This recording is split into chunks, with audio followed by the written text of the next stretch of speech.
Andrew Kuzick was lying on the floor watching TV when his dog did something he'd never seen before. Champ, his tiny two-legged Chihuahua, climbed onto Andrew's chest, right over his heart, and let out a sharp, panicked whine.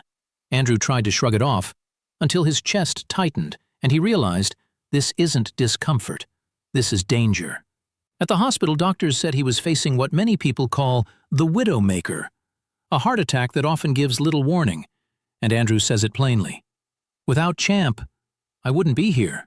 To understand why, we have to go back 7 years, to the puppy everyone else had already given up on. This isn't just a pet story.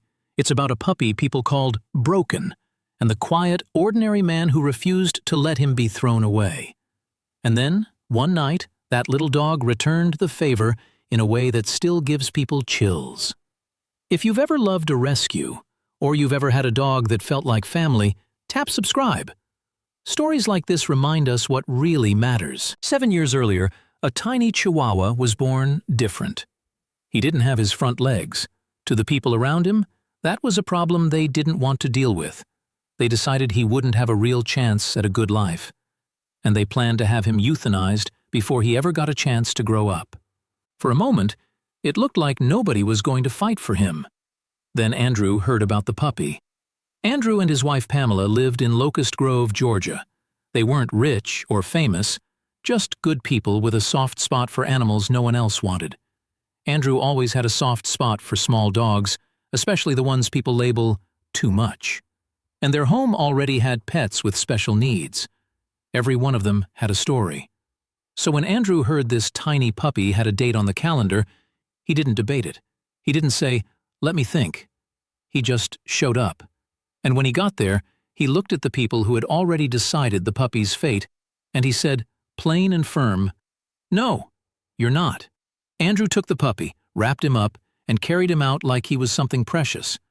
And on the way home, the puppy stayed tucked close, quiet, small, and safe for the first time. Andrew gave him the only name that fit, Champ, because any little dog who survives that kind of beginning is already a champion. Andrew thought he was saving a life that day. He had no idea he was also setting up the moment, years later, when that same puppy would save his. Raising Champ took patience. A two-legged dog learns the world differently, balancing, hopping, adapting. At first, Andrew and Pamela worried about everything. Slippery floors, stairs, little bumps that most puppies would never notice. So they adjusted. They made their home easier for him. They watched him closely. They learned his rhythm. And Champ surprised them. He didn't act like a dog with less. He acted like a dog with more heart than most people. He'd scoot across the room like it was nothing, then look up like, "All right, now it's cuddle time." Wherever Andrew took him, strangers would smile. Andrew said, whenever people see him, they fall in love with him. At home, Champ became Andrew's shadow. Morning coffee, the front porch, the living room chair. Champ was there. He followed Andrew room to room. He slept close. He stayed near, like he was assigned to him. And that mattered, because Andrew had been through serious health battles over the years. The kind of things that change the way you look at time.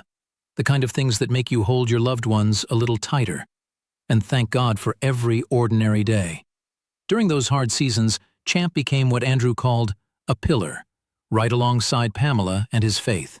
Andrew said when Champ curled up in his lap, it brought a calm he couldn't explain, like peace, like you're not alone. And if you're watching in your 50s, 60s, or 70s, you understand that.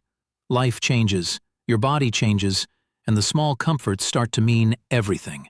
It was a quiet evening. Andrew was relaxing, watching television, and he may have even drifted off. Then he felt it, heavy pressure in his chest. Andrew had experienced heart trouble before, so he knew what this could be. But like a lot of people, the first instinct is to minimize it. Maybe it's indigestion, maybe it'll pass. Just sit a minute. That's when Champ changed. He got urgent, fast. He scooted up close and started whining, sharp and anxious. Not playful, not attention-seeking, alarmed. Andrew couldn't get up on his own, so she called 911. The paramedics got there fast. They checked him, got him on the stretcher, and started moving. An ambulance rushed him nearly 30 miles to a specialized hospital in Atlanta, lights flashing through the dark. Pamela followed behind, praying the whole way, not knowing if she was about to lose her husband.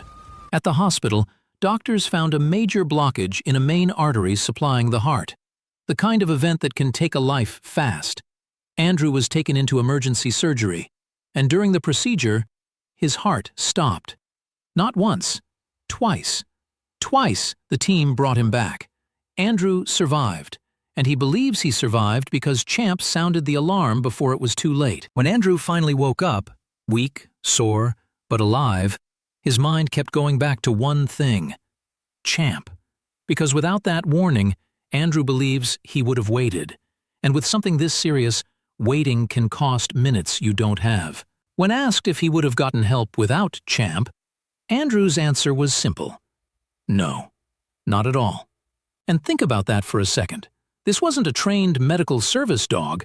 This was the puppy people threw away, acting like he knew his job was to keep Andrew here. Some experts say dogs can sense subtle changes: breathing, scent, behavior. Whatever the reason, the facts are clear. Champ reacted. Pamela moved fast. And Andrew is alive. When Andrew finally made it home, he said the bond felt even stronger, like they'd been through something together. And sometimes, you don't need a perfect explanation to recognize the shape of a miracle. Andrew also shared something that made the story even harder to ignore. He said Champ had acted strangely once before, focusing around Andrew's head, shortly before Andrew received another serious diagnosis. To Andrew, that isn't random. He believes God placed Champ in his life for a reason, not just to be loved, but to help him endure. Andrew called Champ a messenger, a blessing, a little guardian. And if you've ever had a pet who stayed close when you weren't feeling right, you know why this story hits so deep. If this story moved you, subscribe for more real-life moments that remind us how powerful loyalty can be. And I'd love to hear from you in the comments. Have you ever had an animal that seemed to know when something was wrong? One last thought: emergencies don't schedule themselves. If you have a pet you love like family, it's worth thinking about how you'd handle the unexpected. They protect us head to toe, so we protect them nose to tail. If you want to explore coverage options for your pet, you can get a quote at petpriority.com.